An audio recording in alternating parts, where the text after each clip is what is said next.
Welcome back to the channel, everybody, and to another news update for Star Wars Battlefront 2. Today we have some news of upcoming hero changes going into the game this week, and we also have some changes that already took place, but which kind of flew under everybody's radar. Before jumping right into it, if you could give the video a thumbs up, that would be greatly appreciated, as it really helps push the content through YouTube's algorithm, and also consider subscribing to the channel for more Battlefront 2 videos like this. But let's jump right into this news, and the first thing to talk about is a buff to Darth Vader. Well, it's not so much a buff as it is a bug fix, but at the end of the day, it is still a buff. Back during the update where Kashyyyk was added to Capital Supremacy as a new map, Darth Vader was supposed to receive a buff to his stamina, where he could do 10 attacks instead of 8. This was listed in the patch notes as an expected change, but due to a bug, it never came. A server-side patch has taken place already, and Darth Vader should now be doing 10 attacks instead of 8. So just a slight buff to Darth Vader, which I don't think he necessarily needs, but that's not the only change he's going to be seeing this week. Our community manager for Battlefront 2, Ben Walk, says that there's going to be a patch this week, on Wednesday, October 9th. This patch will look to address a number of issues along with some tweaks and improvements, and our hero designer Guillaume retweeted this announcement, teasing some star card redesigns for both Vader and Boba Fett. There's no additional information on what star cards are specifically getting changed, but I've been told that Darth Vader's new star card, the one that gives him stamina back with every single kill, is currently bugged and is not working how it's supposed to. My guess is that star card for Darth Vader will be getting fixed, but I really can't be too sure about Boba Fett. We are going to get release notes for this patch tomorrow though, so we should have that information then, and we will have a follow-up news update that goes over the patch notes, so be sure you're subscribed to the Bazaar and you tune in tomorrow to catch that.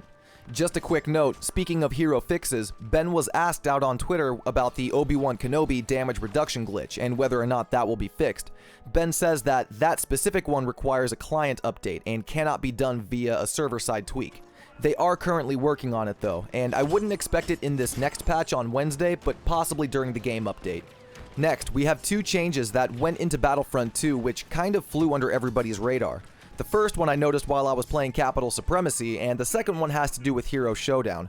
First, you may have noticed that the clone commandos have had their battle point cost increased up to 2,000. They're simply too powerful of a unit to be 1,000 battle points. It's too easy to get that, and it makes matches really one-sided early on. The clone commandos are still getting fixed. Their battle focus ability still gives them more damage reduction than they're supposed to have, but this battle point change is good for the game balance, and I think is a good change for the commandos.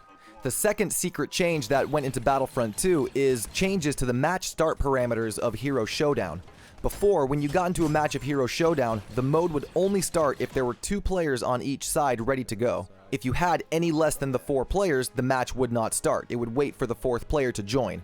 This has been changed so that you can now start a match of Hero Showdown with only 1 player on each side, and you can have a legitimate 1 versus 1, without waiting for the other 2 players to join.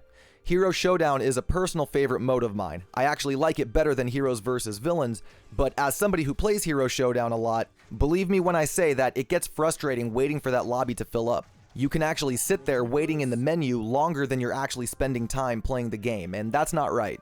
These new start parameters are definitely an improvement, but keep in mind that if another player joins during the hero selection menu, making the match a 2 versus 1, that round will not start. It will only start if it's a 1 versus 1 or a 2 versus 2. Personally, I like the idea of starting a match as a 2 versus 1, so if I had it my way, I would just make it so that Hero Showdown starts regardless of how many players are in the lobby. Unless, of course, you're the only player in there. But we're now going to move on to our last piece of news, and this involves some big changes and fixes coming in the next game update. Specifically, changes and improvements to the way the heroes play. Our hero designer, Guillaume, gave us a progress update on Twitter, saying, "Hello there. As always, I was away from social media for a bit, might slowly come back. We've been hard at work on big fixes and quality of life. I hope it starts to show. End of October release will also have big changes that will hopefully improve the way the heroes play." This is great news, and the next game update is scheduled for October 23rd, which is exactly 2 weeks from this Wednesday. The highlight of that update is going to be the new Ewok Hunt map, as well as the new hero appearances that we're getting, but it sounds like we can add hero gameplay improvements to that list. Once we get the release notes which detail all the specifics, we will have a follow-up news update video going over all of it. So be sure you're subscribed to the Bazaar and you're getting notified so you know when that information drops. But with that, that's going to bring this news update to an end. Be sure to thumbs up the video if you enjoyed today's commentary and news. Drop a comment with your thoughts below, and that's going to do it from me. I'll see you all out on the battlefront. Peace.